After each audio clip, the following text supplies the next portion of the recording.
They called this corner of the Atlantic a graveyard, but when the submersible's floodlights found the rail of a narrow bed frame and the outline of a bedside table, the word graveyard felt too small.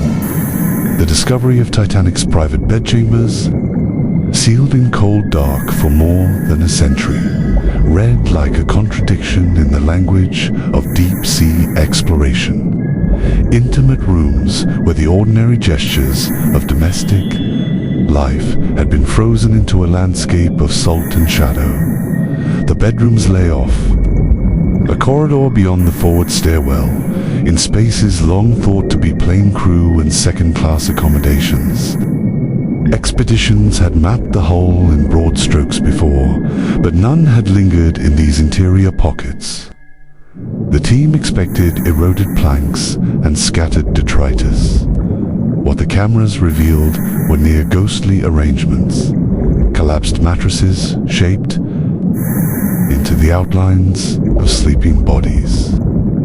A bedside table with a glass bowl partly preserved by mineral crust, a child's scarf draped over a bedpost and held in place by encrusted marine growth.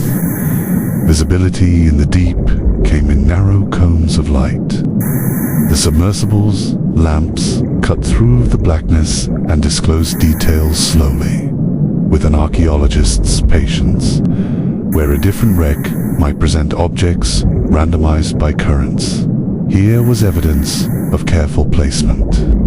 A washstand bore carved floral detail and a brass ring still linked to a basin's chain. In another room, a wardrobe retained the ghost of hangers as darker vertical shadows on wood. On a small chair lay a scrap of paper curled into a tight roll and preserved by mineral. Accretion, its edges ragged but its folded form unmistakably human. It would have been easy to sentimentalize. Instead, scientists treated each cabin as a controlled archive. Photogrammetry recreated the rooms in 3 dimensions. High-resolution imaging and chemical assays analyzed crusts and stains, distinguishing iron oxidation from organic residues.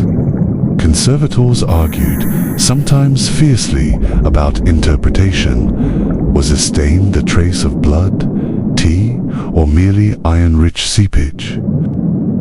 Every conclusion carried consequences for whether an item would be raised to the surface or left in sight to weather.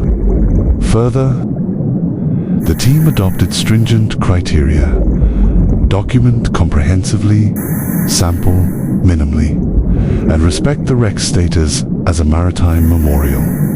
Some puzzles resisted technical explanation. Adjacent rooms presented divergent states, one tidy and intact, the next open and scattered as if a force had passed through it.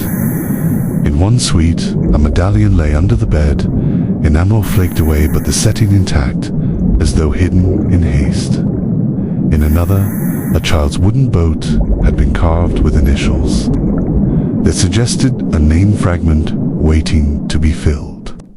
Why had certain doors remained closed? Why were some trunks latched and drawers sealed while nearby spaces lay ruined? The team proposed factors: the ship's breakage pattern, the angle of collapse, microcurrents that spared some recesses, and perhaps human choices made in the last moments. Public response complicated the work. When raw footage of a tiny, crusted toy circulated, responses spanned genealogical sleuthing, grief, and calls for restraint. Families with distant links to Titanic passengers watched with a sorrowful fascination, hoping to glean a name from a faded tag or a date from a scrap of paper. Social platforms magnified every frame, and the project had to balance transparency with ethical care.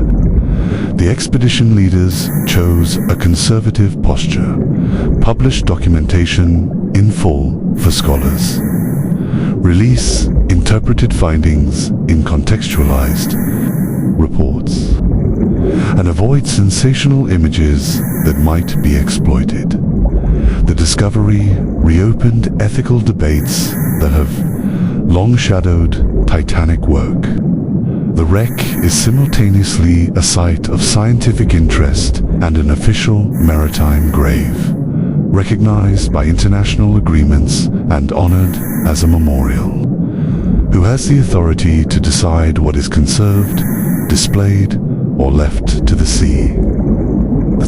Researchers worked alongside legal advisors, descendant groups, and cultural historians to craft a protocol that emphasized minimal intervention and maximum documentation. Practical preservation measures were discussed only after exhaustive deliberation, and only with consent from representative stakeholders. Nature proved unpredictable. Microbial mats, filamentous bacterial growths now feasted on wooden surfaces in unexpected patches. Under ultraviolet imaging, these mats glowed, and their activity accelerated decay in some cabins more rapidly than corrosion models predicted. In places, the sea had acted as a slow preserver, isolating objects in oxygen pockets and coating them in protective mineral crusts. In others, it had become an active agent of transformation.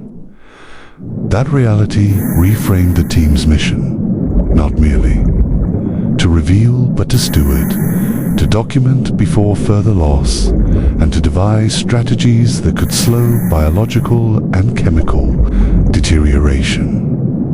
Even among the crew, there were moments of personal reckoning.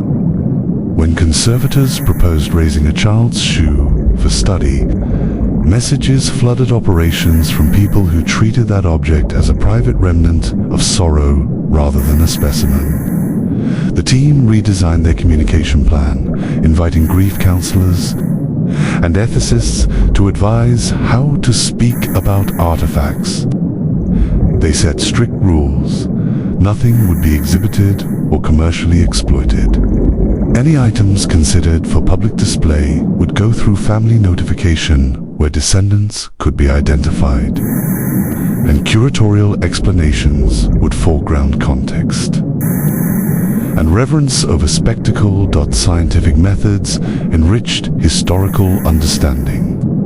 Radiographic imaging penetrated dense crust to reveal hidden engravings. Microsamples taken from mineral deposits allowed laboratories to identify original material types of paint, textile fibers, lacquers, offering clues to cabin assignments and even socioeconomic distinctions among occupants. Architectural comparisons between the recovered bedroom, layouts, and surviving ship plans helped match objects to passengers listed in the manifests. Sometimes these tentative matches suggested moving narratives.